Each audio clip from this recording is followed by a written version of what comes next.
Hello and welcome to Politics War Room with James Carville, and I'm Al Hunt. This week, our guest is Texas Congressman and former pro football player Colin Allred. Remember, we love taking your questions, so write into politicswarroom@gmail.com or send a tweet to @Politicon for next week's show. Now, we'll get to as many as we can, but don't forget to tell us where you're from. Please check out the links to our sponsors, Rhone Apparel and Lomi, in the show notes. We thank you for supporting these sponsors. It really helps make this podcast happen. Please tell your friends about us and remind them to subscribe on Apple Podcasts, Spotify, Stitcher, or wherever you get your podcast.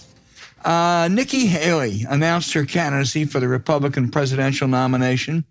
It barely made a ripple, though she really is the most credentialed woman ever to seek the GOP nomination. Governor of South Carolina, former UN ambassador. In an earlier Republican Party, James, she'd be a real contender, at least thought of early as a real possibility. But this GOP is the Trump party. It doesn't mean he'll be the nominee. I don't think he will, but it will be a Trumpian figure.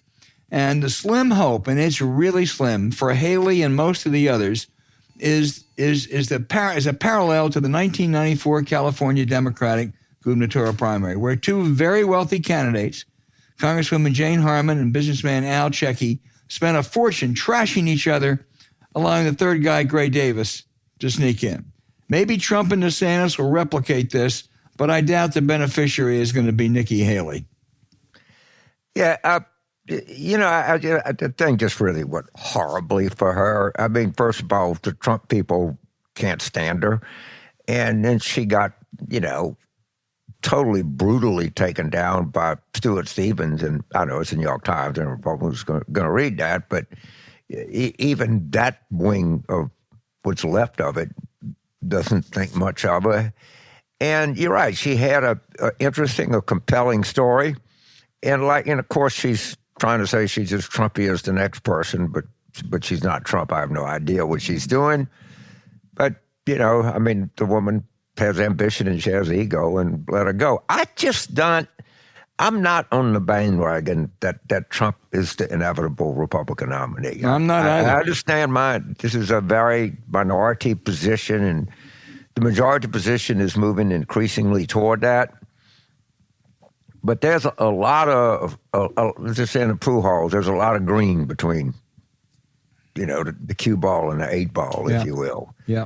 And it'll be a Trumpian message and a Trumpian type figure, but whether it's him, I think that the odds are greater that it's not him than it is.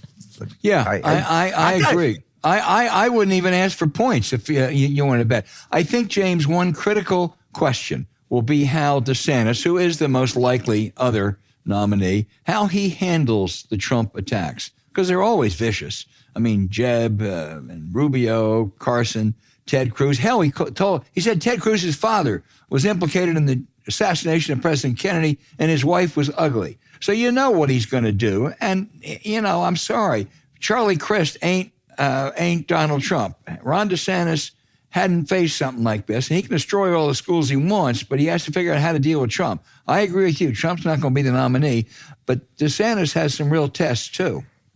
Yeah, I think DeSantis has real tests, and he's out there for a long time, and he's got increasing vulnerabilities. And remember, I've said this before, but the key figure in all this is a person named Susie Wiles, who is what's the sportscaster name? Pat Summerall's daughter. And she worked for DeSantis for a long time, was chief fundraiser, the kind of person behind him. And Mrs. DeSantis knocked her off, and she went to work for Trump. And between her and Trump and Roger Stone, I hope Ron DeSantis doesn't think anybody's going to play by the rules of the Marquis de Queensberry or whatever it is, because they're going to savage him. Yeah, meatball will be the nicest epithet they throw at it. I'm a big fan of New York Magazine. I don't know why, but I just think got a lot of writers that I follow. And they have one, Margaret Hartman, who is very insightful, who has good piece on Trump and nicknames and how it took him a little while to come up with this one, but it's infinitely superior to Ron DeSanctimonious. Yeah. And Meatball kind of works. I would suspect if it has some element of anti-Italianism during Trump. Oh, you think? Really? Do I think? Yeah, I think so. I think so. Well, James, let me change the subject Sure. for a minute, because like everyone, I am horrified by what we're seeing with this Turkey-Syria earthquake. It would have been awful under any circumstances. But because the Turkish strongman Erdogan relaxed some building codes for political purposes, some of these flimsy buildings made this devastation even worse. It's easy, and a lot of politicians rail against government regulations, but tough building codes save lives. Remember the attack years ago on airbags and on mandatory safe belts. It's estimated now that over 525,000 lives have been saved by seat belts and airbags. And I don't know how many lives might have been saved by better building codes, but I know what Erdogan did cost lives. Well, I appreciate he did it in his reelection campaign because it was quite popular. And I spoke to the American Institute of Architects yesterday. They're in D.C., like 600 of them. And, of course, for obvious reasons, they want stronger building codes. And, it's not necessarily all economic. And I can tell you, living the way I do, you got to have building codes. If you build on the coast, if you're subject to hurricanes, the difference between having a well-built structure and a non-well-built structure is all the difference in the world. Now, I will say this. They go cost, all right? They do cost. But think of the cost after. There's no doubt that you put strict building codes in earthquake-prone areas, you're going to raise the cost of that building. There's no doubt about that. Society has to decide, but what about the cost on the back end? Which are, I don't know, gigantuous or humongous. I can't even come to get the word. And we're having this terrible problem in Texas, Louisiana, Mississippi, Alabama, Florida, everywhere with these insurance rates. And if you look at when that hurricane hit the Fort Myers Beach, they had houses in Barry Island that were slab houses. That's the worst idea you can have. And, if you want to live on the water, you got to pay for it. If you choose to live in an earthquake-prone place, I'm sorry. You have a right to live where you want to live. There are plenty great places that are subject to earthquakes. But when it happens, you have a duty to mitigate. Yeah. And the way that you mitigate that is through effective engineering. I'm sorry. No, it sure is. Let me give you one more. This is thanks to Judd Legum's popular information. I'm as much of a Legum groupie, James, as I think you are a Jonathan Chait groupie. But Judd Legum is something, and he writes today that Republican politicians and even Tucker Carlson are upset about that Ohio rail derailment that's spreading toxic chemicals. And the demand is the government get on top of this and prevent future mishaps. Well, I'll tell you how the government gets on top of this and prevents future mishaps, or at least mitigates future mishaps, Tucker. That's more resources and authority for the Environmental Protection Agency. How about that? That's called regulation. Yeah, the thing about rail is it translates a lot of stuff. It's obviously, a complicated industry. It's the old saying, can you run a railroad? But the difference between running a safe, regulated railroad and, just out there doing whatever you want with minimum requirements, what do you think? And just knowing Ohio, I don't know anything about it. I don't know how much state regulation matters to railroads. Maybe it's all in the State Commerce Commission. But if there was a shortcut to take, that the railroads get anything they want out of the Ohio legislature, which ranks, I think, is one of the most corrupt in the United States. It would be a corruption Super Bowl between the Ohio and the Mississippi legislature. I agree. I don't Ohio know. would win because it's more people affected by it. Yeah, I guess it would. But, I mean, the latest thing that Mississippi legislature did was they created a separate police and court district in Jackson, Mississippi, Right. which is predominantly black. It would all be run by whites. Sure. And by the way, you want to talk about the clout of our War Room podcast, James. Brandon Presley in the latest poll has just pulled ahead of Governor Reeves. Well, you know, our friend William Woodson calls Hines Jackson the first American apartheid state. Yeah, Which it is. Not, you know, there's something to be said for that. It is. There's something to be said for that. I listen. I think in that Super Bowl corruption, I think Mississippi could hold its own against Ohio. Or per capita, I would probably give a slight nod to Mississippi. Yeah. But overall, you know, Ohio just so many more people and so many bigger dollars. You know, I'd give it to them. But I would acknowledge that per capita, Mississippi can hang with anybody. Yeah, they sure can. So, you know, you'd have to give them points, but it'd be a heck of a contest. Right. Okay.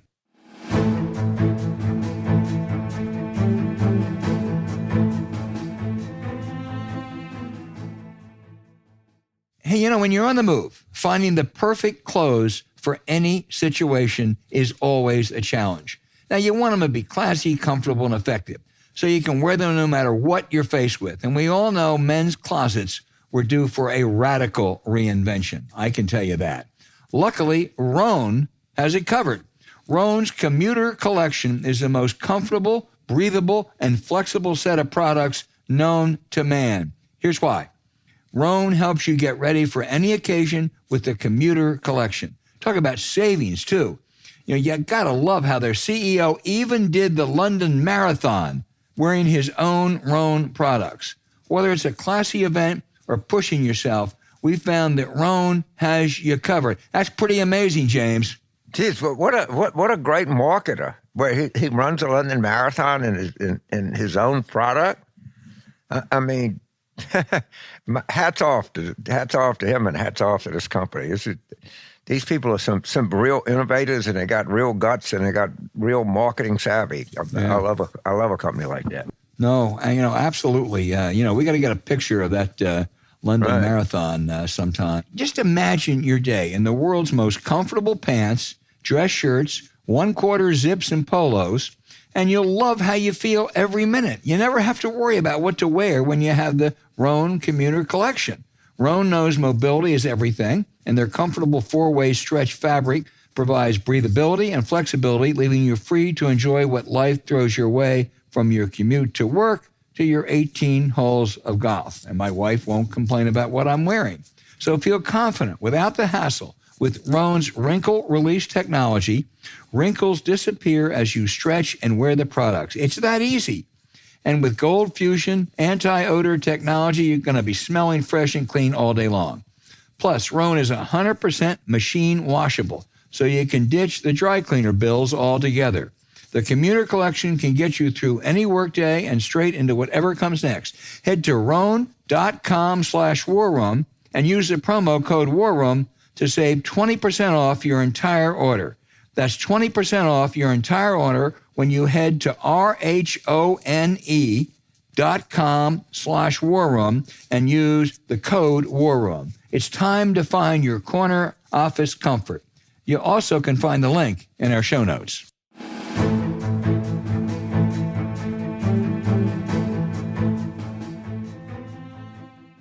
Now, you know, Colin Allred, in his third term as congressman for Texas, is the perfect guest for this week's show. He's on the investigative jihad that Republicans are conducting in the House. This is Black History Month, and he's a former National Football League player for any postmortem we want on the Super Bowl. Congressman, thank you for being with us. You are on the strangely named Weaponization Subcommittee, which, as Chairman Jim Jordan and others say, is the equivalent of the 1970s Church Committee, led by the Idaho Senator. I was around then. That uncovered serious abuses by a bipartisan, serious subcommittee. You've been on this weaponization subcommittee now, several hearings. Does this look like the Church Committee? No, it's nothing like that. It's not serious. It shouldn't exist. This is Kevin McCarthy's penance, basically, to get Jim Jordan's support so he could become Speaker. And sitting through our last hearing, I think it's about 4 hours of, to me, just right-wing kind of grievances, conspiracy theories, debunked claims, using a bunch of terminology that you really have to be kind of down the rabbit hole to even follow what they're talking about half the time. And it was all, about the 2020 election, kind of their, I think, complaints about how they lost that election, basically. And so, it's not a serious committee. It's a waste of taxpayers' dollars, in my opinion. And but I do think it's going to do some damage because, they can take, individuals in the government and make them have to hire lawyers and make their names, famous in kind of the right-wing circles. And we've seen them do that before. I was in the Obama White House when they did that with, some rank-and-file IRS employees, and I'm sure they'll try and do that again. This is really, I pick up what you just said. This is about Donald Trump, isn't it? It's about vindicating Donald Trump and justifying his lies and transgressions. It is. It's basically a backwards-looking committee, I think, to try and explain or support Donald Trump's claims, and then also forwards-looking in terms of trying to, I think, lay the groundwork for what they hope will be a successful second run for Trump for the White House, a third run. So the witnesses, the focus that they're talking about, just the kind of context of the hearings that we've had, it shows me that there's nothing serious about this. There's no intention to actually do anything to help the American people. No intention to actually find where there may be some abuses in the government. It's just grievances and conspiracy theories, and I think it's trying to lay the groundwork for a Trump run. Yeah, I think you're right. But, if you are going to investigate abuse, I'm sure there's some abuses. There's always some abuses. I don't think it's anything like the Church Committee found. But if there are, does Jim Jordan, who's probably the most partisan Republican in the entire House, they show any willingness to look into Republican-connected possible abuses, like Donald Trump trying to get the Justice Department and IRS to go after political opponents, or some of what Rudy Giuliani did and people in the New York FBI office? Is there any sense that you'll get into any of that, Congressman? No, we won't. And, it is, Al, you're on the right track, though, because usually when they are accusing us of something, it's a projection now. It's of what they want to do or what they have done. And we did see in the Trump presidency that, them very clearly, breaking all kinds of DOJ guidance, having, the president and the White House chief of staff contacting the attorney general, encouraging them to either squash certain investigations or certain criminal probes or to pursue others. We saw his political opponents like James Comey, being pursued by the IRS and having, long-running audits, while at the same time required audits of President Trump were not being done. And so, it's a bit of projection here to say that, the Biden administration, in its 2 years now, has weaponized the federal government as if that's a thing that you could do, or as if it's a thing that this president would even be interested in. We know the former president was, though. He said it very publicly. He ran on lock her up, which is not something the president should ever even be determining, as y'all know. Yeah, absolutely. James? So Colin, we'll start. This is Black History Month, so I'm going to ask you a question because you have a unique perspective. What is it that most encourages you about where the races stand in the United States, and what do you find most discouraging? Yeah. Well, I'm encouraged. I'm a member of the largest congressional Black caucus that we've ever had. We're well over 50 members right now. We want to have more Black senators, but certainly in the House, we're also seeing African Americans running and winning in districts that, like mine, to be honest with you, where previously we wouldn't be expected to be able to compete. I think that says a lot about the country. So it's not just, President Obama and people like that it's, around the country, folks are showing, they'll look at the quality of candidates and make a determination. I'm also encouraged by the response that I've seen to sort of the attack on Black history, which is really American history, because I know y'all were talking about banning books mentioning Roberto Clemente, but these guys don't know. These kids know about the internet, and Right. you can't block the internet. We know we're not communist China yet, so at least in terms of these state laws reaching into these communities, and these kids are learning their history. Honestly, much more aware, I think, than I was at their age. But what is most concerning, I think, is the attack on educators and teachers, and sort of the culture war going into that avenue. Because my mom was a public school teacher in Texas for 27 years. It's a really tough job.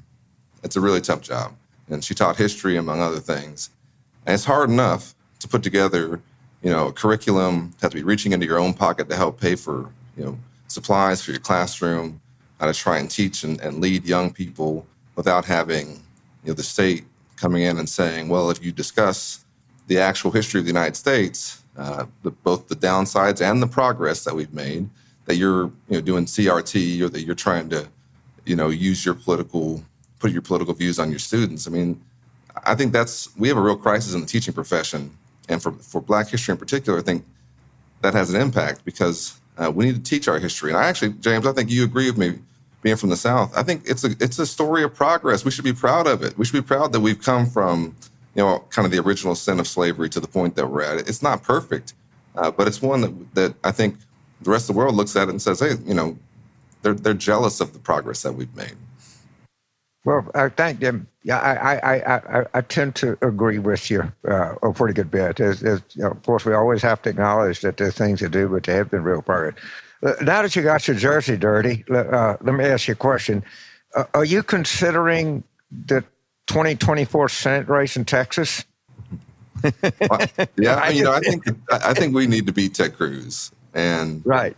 I mean, he only won by 2 points last time. I think he's not serious about being a United States senator. Y'all are doing a great podcast. He's doing 3 podcasts a week over there.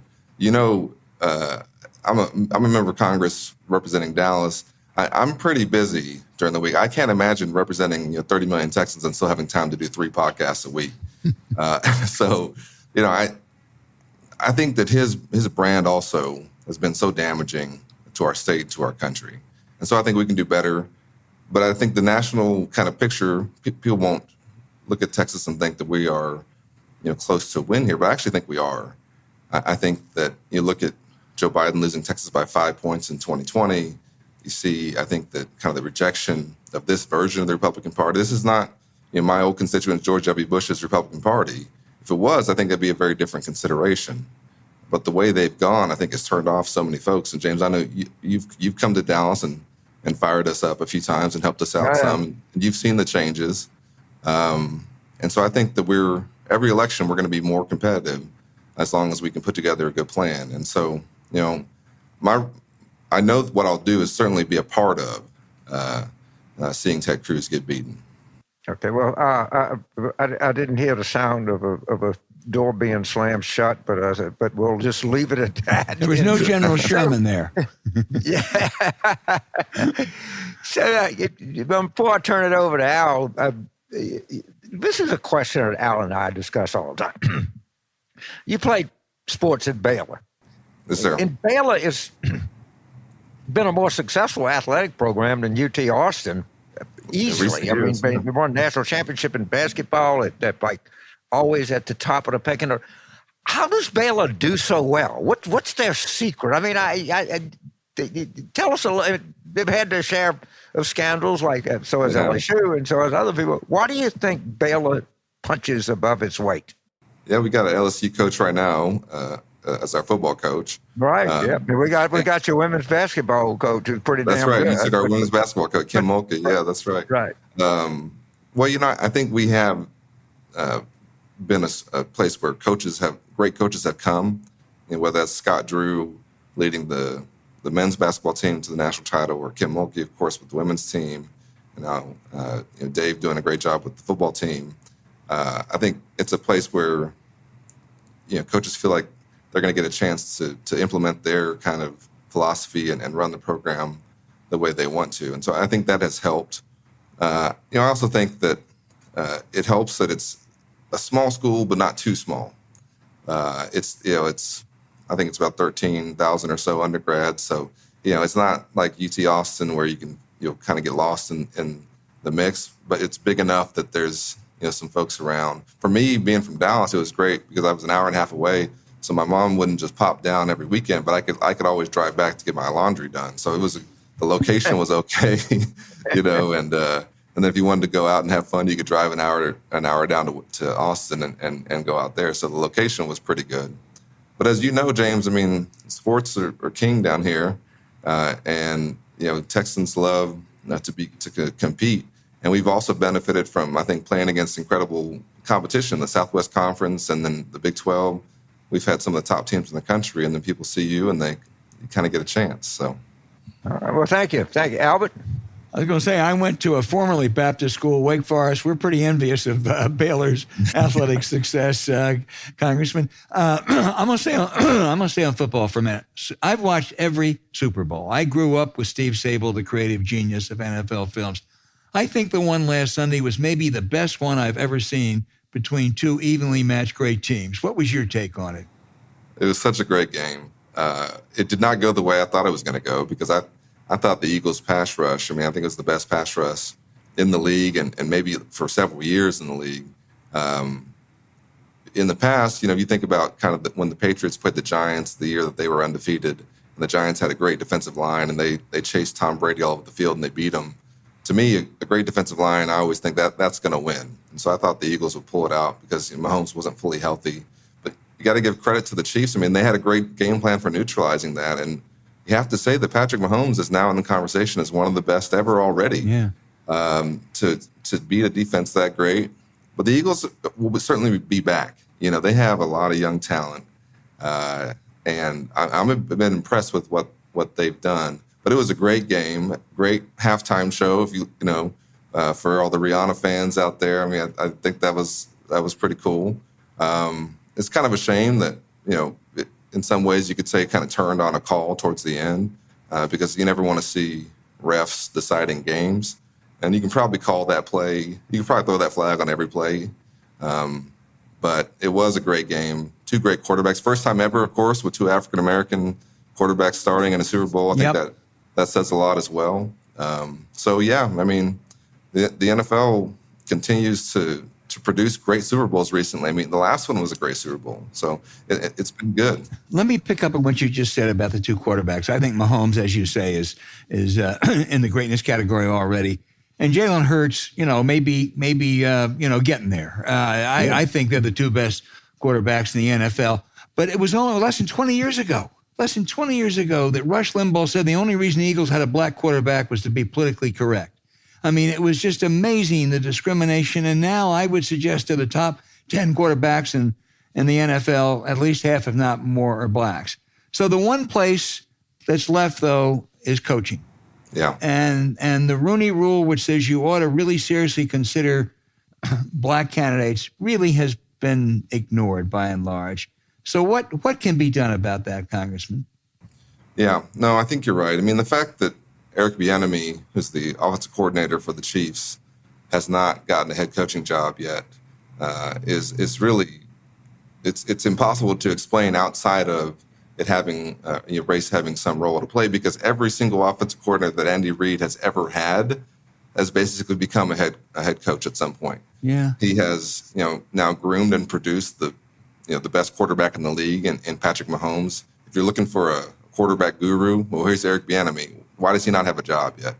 And you look across the league, and you have to say that it has to start with the owners. And the problem with the NFL has always been that there's no accountability mechanism for the owners themselves. They are not going to empower the league to hold them accountable. We've seen that with Dan Snyder in Washington. Sure have. So they don't have the capability to address their core problem, which is that the owners, by and large, when it seems like when they sit down in these interviews, are more comfortable with coaches of a similar background, and they continue to make that decision. Look at the Eagles. I think both of their coordinators have now been hired away.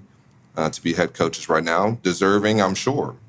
But so are so many other, especially in the last Super Bowl, I think Tampa Bay had 2 black coordinators, neither of them, I think have been promoted. And so, I think you just look around the league and you see a league, I think it's around 70% non-white. Yeah. But you only have a handful of coaches. And it's not just that there's only a handful. When they get a shot, if they lose that job, they don't get a second shot. Whereas you see a lot of others, coaches where, especially if they start out young, where they'll get another offer somewhere else, that it's not the end of their career if it doesn't work out. Yeah. And too often with black coaches, if it doesn't work out the first chance, that's it for them. So, I think the league has to, put in place stronger mechanisms to try and encourage owners to look at and hire black head coaches. And there will always be some examples that kind of disprove the rule. I mean, D'Amico Ryans just got hired by the Houston Texans. I played against D'Amico when he played for the Texans, and he was a coach on the field back then. But, in the aggregate, the numbers just aren't where they should be. And go back to Art Shell and, just kind of start from there.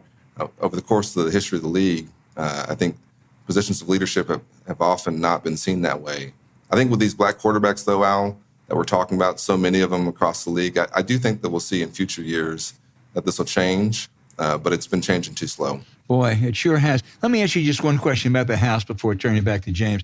I talked to you, within a couple of weeks after you were elected in 2018, and you talked about how you were going to try to find some common ground with Republicans. You were even talking to, I think, Van Taylor, who's a very conservative congressman from a adjacent district. One of your constituents is a man named George W. Bush, who you've spoken to.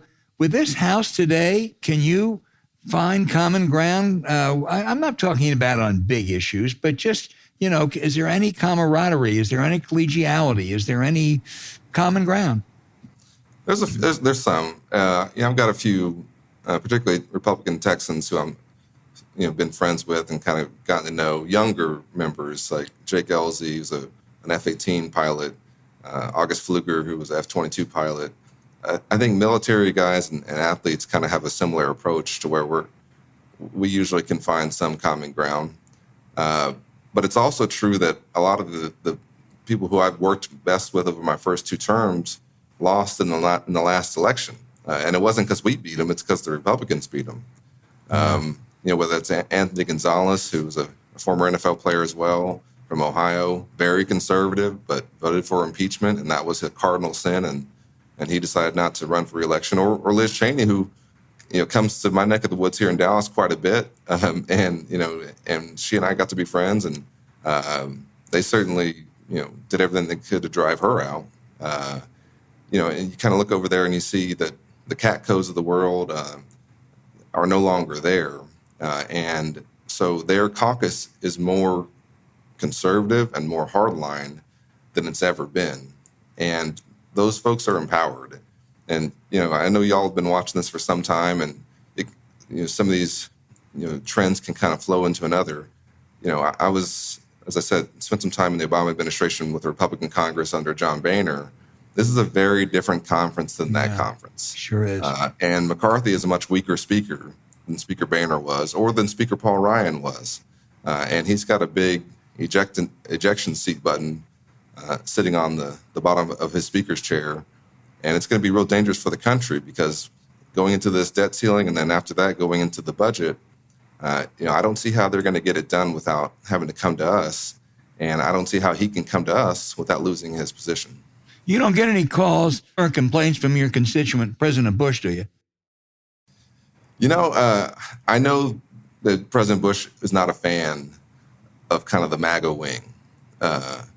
This is, they've also made him a target of their attacks. But I think he knows that, the pathway to kind of governing, to having a majority, to then, having legitimacy requires, appealing to the middle some. I mean, the compassionate conservatism that he ran on, James would know better, and Al, you would know better than I would, is so far away from, like the messaging that they're running on now. It seems like it's closer to how I run than to how they run. And so, he hasn't bothered me too much. I will say, he liked to joke how he's in demand on the speaking circuit. He says he believes in freedom of speech, but not for him. No free speech, right? James Carville. So, Colin, one of the things that particularly from 2020 on, and this has not been sort of typical of my experience in life, the Democratic House caucus has been pretty damn united. Yeah. I mean, when it's counted, they really, in ways that are kind of stunning, and of course, we give great deference, as we should, to Speaker Pelosi, but I'm beginning to think that Hakeem has a lot of real qualities as a leader, and he might be one of the people to take us far in the future. Can you explain this, newfound unity and how people are coming along and how people in the caucus feel? Yeah. Well, yeah, I grew up raised by Texas Democrats, call themselves yellow dog Democrats, who said that, they didn't belong to an organized party. They were Democrats. And, right. James, how hard it's been to wrangle this caucus over the years. And that's not where we are right now. And I actually think, yes, Hakeem is remarkable. And I think that while no one is going to ever be Speaker Pelosi again, he has real strengths that I think the country is starting to see, and that I think folks will see over time, that it's not a fluke, and he's not going to be a flash in the pan. He is a strong leader who I think unites our caucus. But I also think we've been united by an external threat that we really haven't seen before, which is sort of January 6th or whatever you want to say, the idea that our democracy itself is at risk, and that we have to put aside our own internal differences in order to make sure that we can project solidity and strength, be the adults in the room, because somebody has to be the one to show that this whole system works. And so, we haven't had the battles of the progressives and the moderates, or we haven't had the, outside of a few primaries, high profile, fights like that. And of course, Joe Biden won the nomination pretty handily, over Bernie Sanders. And I think it's been the threat of Trump and Trumpism, I think, has united us. And then I think we've also seen that with a similar majority to what they have right now, when they're not going to be able to pass anything, we passed, a historic raft of legislation, and I think we saw results from that. And I think those results have kind of spoken for themselves in terms of keeping people in line. It's like, well, if you want to do big things, then you have to do it with 217 more of your colleagues. And so I think that's also helped us. Well, I think that's, the one thing we thank you for being with us, Congressman. And as we noted earlier, there was no General Sherman statement on running for the Senate in Texas. So we will keep in close touch with you. And if you decide to announce and you want to do it in this show, it's fine with us. That's right. I'll send James a text, and then y'all can we can put it together. All right. Terrific. All right. Best of luck to you. Man. I can't thank you enough. Just great appearance. You're the perfect guest at the perfect time. Yeah. So thanks a million. No, thank you both. Give Mama a hug for me. Will do. Appreciate y'all. Take care.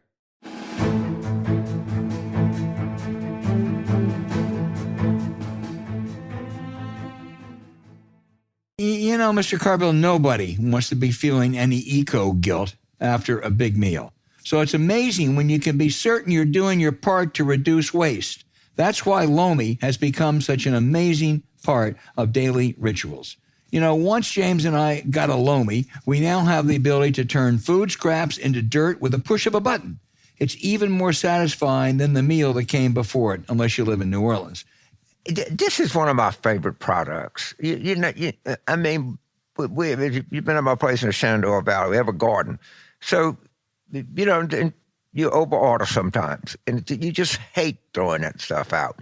And the fact that you can reuse this, it just gives you something. You get such peace of mind that you're just not some slob that orders too much. I love this product. I just love this product. Yeah. No, you're right. If you haven't heard, Lomi is a countertop electric composter that turns scraps to dirt in under 4 hours. Now, there's no smell when it runs, and it's really quiet.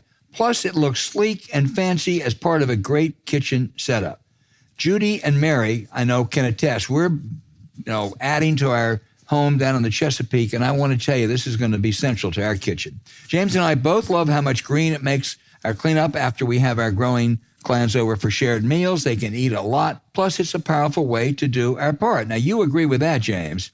I do, and I'll tell you something else that's really good for it. It's a good conversation starter. Wait, what is that you got there, Carville? So let me explain this to you. Yeah. And if people go, wow, I didn't know anything like that exists. It's great for that kind of stuff. Oh, it sure is. And thanks to Lomi, we have less garbage each week. We're talking 2 or more less bags in the trash cans. That means our waste isn't going to landfills and producing methane. Instead, you can turn your waste into nutrient-rich dirt that we all feed to our plants. Now, we feel great knowing that we're composting and creating a soil instead of waste. You basically have a limitless supply of dirt for your garden, and it makes cleaning up after a big family meal so much easier and environmentally friendly. So if you want to start making a positive environmental impact, or just make cleanup after dinner that much easier, Lomi is perfect for you. Head to lomi.com/warroom and use the promo code WARROOM to get $50 off your Lomi. That's $50 off when you head to lomi.com/warroom and use promo code WARROOM at checkout. Food waste is gross. Let Lomi save you a cold trip out to the garbage can. You also can find the link in our show notes.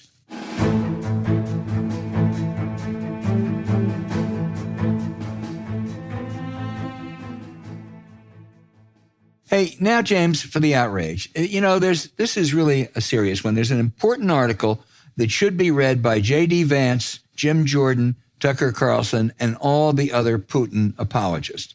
The great Ann Applebaum, working with the Reckoning Project, a group of journalists and researchers collecting evidence of war crimes in Ukraine, writes about Russian atrocities against small-town civilians, torture, electric shocks, forced naked into the freezing cold, murder, scores of torture chambers. These Russian soldiers, brainwashed by Putin's propaganda that Ukraine isn't a real country, were stunned by the resilience and courage of those civilians.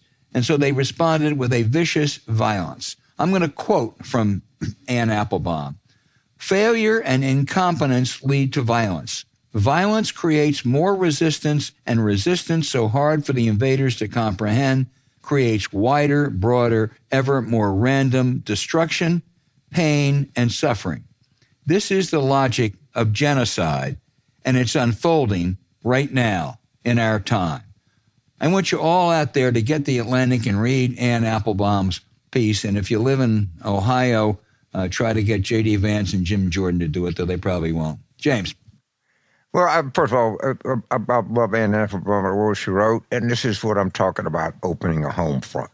We need more of this, and not just a little more, not a lot more, a bucket load more of this kind of stuff, telling people, you got Elon Musk now questioning the Ukraine war. You got the whole thing, and our inability to really engage in a vigorous home front and support this war is going to cost us. And, Ann Applebaum's been on the front lines of this home front war, and we're lucky to have her, but we need more Ann Applebaums, I promise you. For my outrage, I actually had a hard time because Fox 5 was just aghast that I would call a woman white trash. Oh, my God. The network of Donald J. Trump and Tucker Carlson, that's one thing that they never stand for, is any attack on women. You should have seen them. They were falling apart with aghast. And I could not stop freaking laughing. Are these people remotely aware of who they are or what they're part of? But I got to tell you my outrage. Yeah, Dan Goldman, the congressman from New York, the New York Post did an exhaustive expose on Dan Goldman. And we learned the following. He has inherited money. Okay, so you're the newspaper of Tucker Carlson and Donald Trump, and is there something wrong with having inherited money? Owned by Rupert Murdoch. All right. And he's gotten a lot of parking tickets, okay? People that live in urban areas get a lot of parking tickets. But the scandal, hold your breath, sit down, strap yourself to your seat. Do you realize they found one unpaid parking ticket? Oh, my God. They did a whole expose on a United States congressman, and the chief finding was he owes $75 for a freaking parking ticket. James, shock. I mean, I just, you could knock me over with a feather. And none of these people have any awareness of just how massive their hypocrisy is. It stuns me that they don't care, and the people that pay them don't care. But boy, between Hunter Biden's laptop and the unpaid parking ticket, why does anybody care if Jared made $2 billion in Saudi Arabia, covering up the murder of a journalist? It's just beyond, it's staggering. Well, did you notice at the Super Bowl, the owner, Rupert Murdoch, and Elon Musk were sitting together? Boy, that's a pair. Yeah. Yeah. I mean, I guess, but I just like the scandal of the unpaid parking ticket. It's breathtaking. It really is. It really is.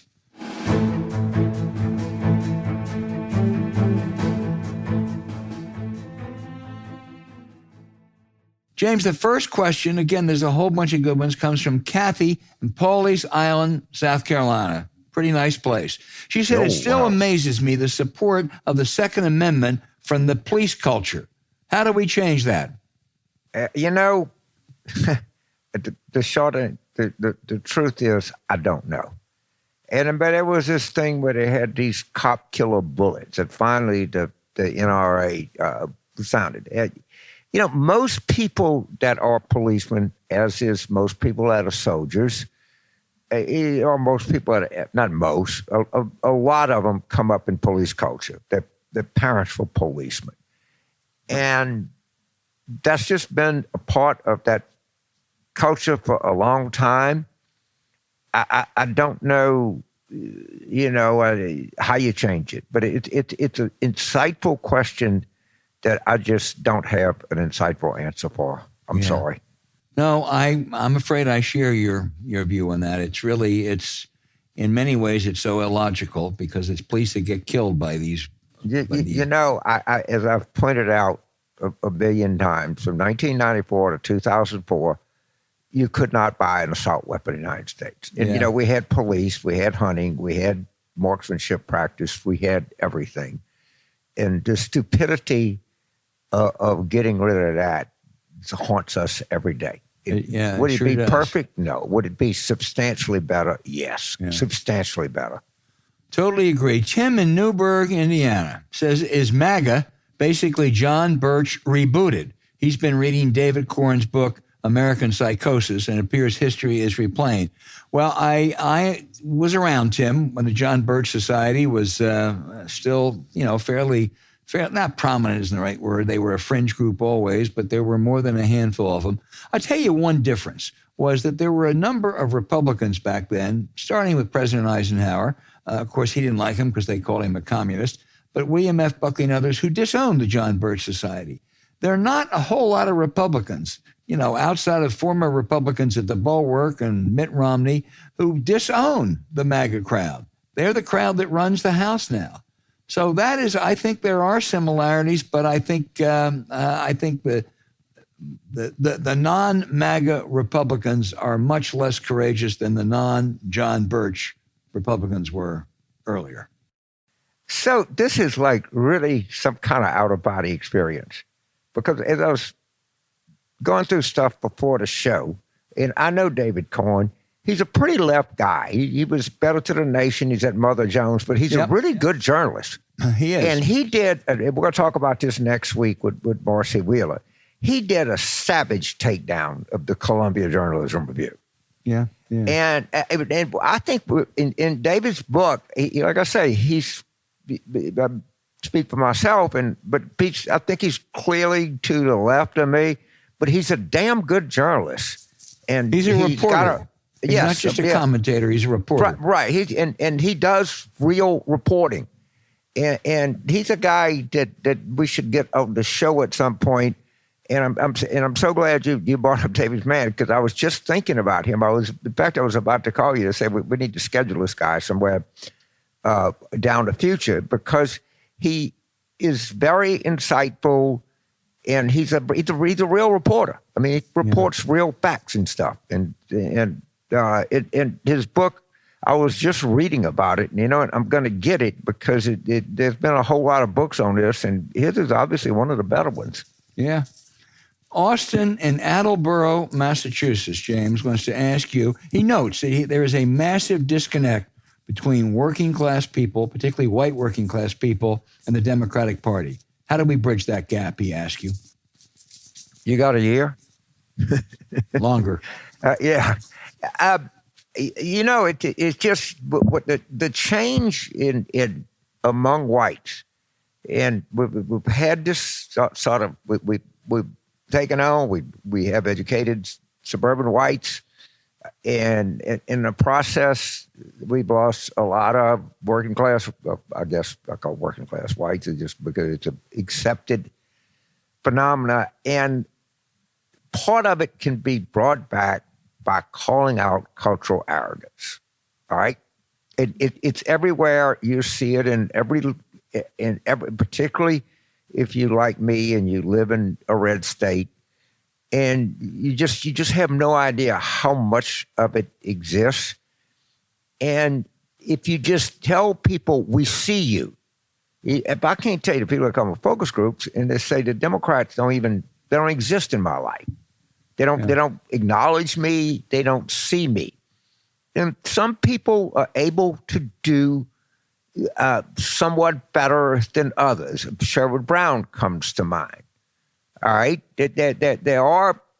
You're not going to get a majority of them, but you can do better with them than we normally do, and we don't acknowledge that they have a life. We really, we tend to I don't know. We tend to be condescending, James. Tend to be condescending, and their radar is so up, and their defenses are so up about it that it's hard to break through. But the point is a good one, and I don't think there's not much we're going to change on policy. They like rural hospitals. We can run on. There are a lot of economic issues that Democrats are for that favor them, and they actually favor it. When they have to vote, if you go to Oklahoma, you get 58% voting for Medicaid expansion. Yeah, there are 28 rural hospitals that are going to close in our favorite state of Mississippi, and I guarantee you Brandon Presley's going to make sure everybody knows that. But one thing that Brandon is not going to do, he's not going to be culturally arrogant. Right. He's not going to embrace cultural arrogance. He'll be hurt by it, because you always are. But it's just that there has to be a really vigilant effort to tamp down cultural arrogance. James, these next two questions are right down my alley. A lot of these are down your alley. This is from Nikki in Vancouver, Canada, and Chris in Boone, North Carolina. Nikki says, what hope should the people of North Carolina have in the Democratic Party if they continue to ignore the state? It seems that the party has the belief that if states in the South ever so slightly appear like that they're Republican, we ignore them. And Chris in Boone, a North Carolinian, says, the only saving grace in our state is keeping us from going far right is our great Governor Roy Cooper. He has only 2 years left. What happens to our progressive-leaning state if the current Lieutenant Governor, Mark Robinson, who is a right-wing nut, is elected? You're both right. And I'll tell you what, this really, I went to college in North Carolina. My wife went to college in North Carolina. My kids went to college in North Carolina. My son worked for the unsuccessful Senate candidate in North Carolina last year. And the National Party they write off North Carolina. And they are wrong. It's a state that has been, a right-wing legislature has distorted all the districts down there, but they keep electing Democratic governors.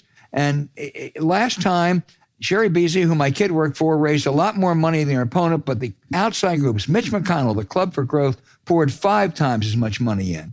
And one of the consequences was not only they not win that Senate seat, which would have been tough anyway, but they lost the state Supreme Court. And what that means is losing control of that state Supreme Court, it means the right-wing legislature will redistrict House seats this year, and there will be probably a net loss of 3 House seats to the Republicans for the rest of the decade. And why the DNC or someone wasn't raising alarm bells and trying to get, some fat cats to send more money down there, I don't know. But, and of all the states that Biden did not win in 2006, if you want to have a little bit of a cushion, the only state where I think you can say Democrats would have a reasonable chance in a competitive race would be North Carolina. Not Ohio, not Florida, not Iowa. Anyway, it's my pet issue, James. By the way, can I say something? That Boone, North Carolina, and Vancouver, British Columbia, if you said that what are the 10 most beautiful places in North America, that they would be really high up there. They would be. They would be very, very high up there. And you're exactly right. I got a feeling that our gubernatorial candidate to Attorney General, is it Josh Stein? Josh Stein, yeah. He's going to be a good candidate. Yeah, he might be the new Josh Shapiro, who I think had the best campaign of the 2022 cycle. Yep. But this guy, he looks like he's a lean, mean fighting machine. He looks agile, hostile, and mobile, and I like that. And I'm really kind of high that he has a real shot, because you can't gerrymander the governor. Right. Unfortunately for Republicans, if you run for governor, you get to run statewide. You can't. It's hard to rig it. Yeah. And, no, I agree. I think Josh Stein, we got to get black turnout up. That's a problem. And young and youth turnout too. There's it has North Carolina has fewer blacks than Georgia, but it has more young, kind of culturally progressive voters, particularly around that research triangle in Charlotte. But anyway, don't ignore North Carolina, Democrats. No. Wesley in Pittsburgh, Pennsylvania. This is a great shift of subject and something you've thought about, James. Can you imagine a secular and democratic Iran? Would that be a seismic shift in geopolitics, and count the ways it would benefit America and hurt Russia? Oh, my God. So let's talk about Iran just a second. And I think this is still true. Iran publishes 3 times more books than every Arab-speaking country combined. Iran is literally one of the cradles of civilization. Their art, their architecture, their literature. You got to make there's a distinction between the regime and the people. And if you took some of the most creative, smart people in the world with one of the worst regimes in the world, and you ranked them, I don't have any doubt that I can't tell you it'd be first. It would be easily in the top 3. Yep. And what they will fight left and right, and even on, of course, everything that happens in Iran is the Saudis and the Iranians, but they literally hate each other. But the last thing that Saudi Arabia wants, or the 3 theocrats in Tehran want, is a democratic, secular, honest government. And they're going to fight tooth and nail to get that. Now, there's a lot of Iranian exiles in the country. I know them. They're really, really smart people.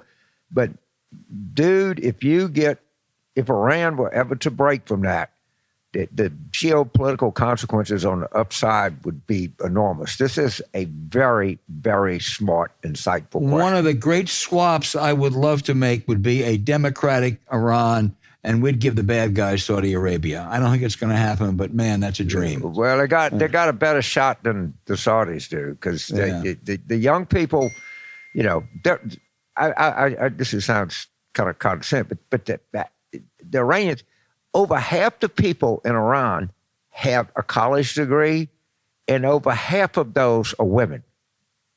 Remember that. And they got an exploding youth population.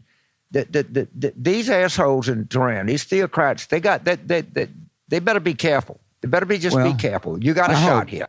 I hope it'd be great. John in Mitchell, South Dakota says, this is building on a question I asked you earlier. One of the underreported and under-the-radar accomplishments of the Biden administration is shifting the narrative and perception of the Democratic Party towards the Jobs Party, and most importantly, to the party that builds things. I think you're absolutely right, John. I think Biden doesn't get enough credit for that. That has to do with the way people view him. But if you look at the things that were accomplished in that last Congress, the infrastructure bill, the CHIPS bill, the climate provisions. I mean, it is amazing. There are going to be jobs created all over America on this. $1 trillion of investments for largely union-paying jobs. That's a big deal, James. It's so huge. How many times do you hear this in a day? Anybody wants to work anymore in this country. There are more people that are employed today than any time in the history of the United States. Understand that. More people employed right now, February, what ought to be, 16th or something, I don't know, today, than any time in the entire history of the country. So I don't know what else to say. And every time you turn around, and now look, like anything else in economics, it's cyclical. I'll go to hell in a handbasket in 3 months. I have no idea. But let me tell you, people, what the problem is, and I'll just expand on this, is we're having trouble. No one wants to be a nurse, a school teacher, a policeman, or a soldier. Well, there's a solution to that. And pay them more money. You got to pay them more money because no one wants to frickin' wait on you making $8 an hour. And you just got to get over it. Well, two things, James. Got to go. You got to do that, and we also need more immigrants to do other jobs. And we need more frickin' daycare. You want to solve this? Have daycare that women can send their children to, and they'll be in the workforce. And immigrants are just integral part of the workforce. And I'm sorry. You hear these stories about these women from, Guatemala walking 600 miles across the Mexican desert to get to the border. That's a motivated person. Yeah. Let her in and let those kids out. They have good values. Final question we have is from Devin in Carroll County, Maryland. That's where my son Jeffrey lives, up at Westminster, McDaniel College. But Devin says, why aren't the Democrats talking about education? They've allowed the Republicans to scream, yell, and cry about CRT, which is an upper-level graduate school, and they're dominating the conversation. I don't know where to start. Let's start with the Duval County, that's Jacksonville School Board, took a book about Roberto Clemente out of the fucking library, okay? When kids can't read about Roberto Clemente, who died on New Year's Day and delivering disaster goods. I mean, come on, man. Can't we agree on Roberto Clemente? Harriet Tubman. Maybe we can. All right, keep those letters and cards coming in because they are good. And the ones we didn't get to today, we'll get to next week.